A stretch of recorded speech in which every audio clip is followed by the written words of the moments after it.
Kahit holiday season, hindi nagbabakasyon ng mga scammer. Kaya paalala ng mga otoridad, iba yung pag-iingat. Ang diskarte para di mabiktima, alamin sa Tip Talk ni Rafi Tima.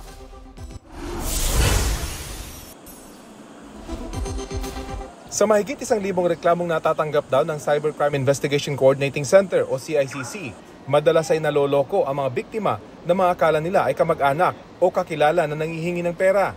Meron ding naloko ng online sellers na gumagamit ng identity na ninakaw nila sa mga social media platforms. Ang isang araw na nagreklamo sa kanila, umabot ng milyon ang nakuha sa kanya ng scammer.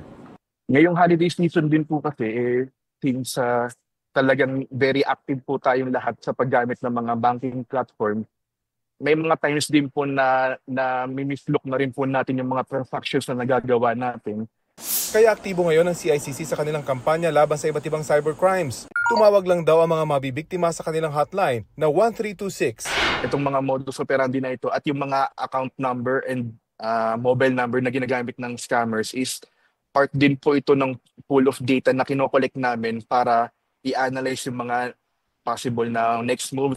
Sa datos ng PNP Anti-Cybercrime Group, hindi naman daw tumaas ang mga kaso ng cybercrime sa bansa ngayong taon.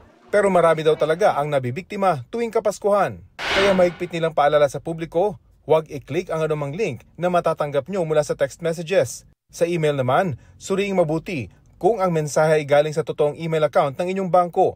Tiyakin din daw na i-double check ang anumang ginagawang transaksyon at huwag ma-pressure sa pagmamadali ng mga kausap ng online sellers.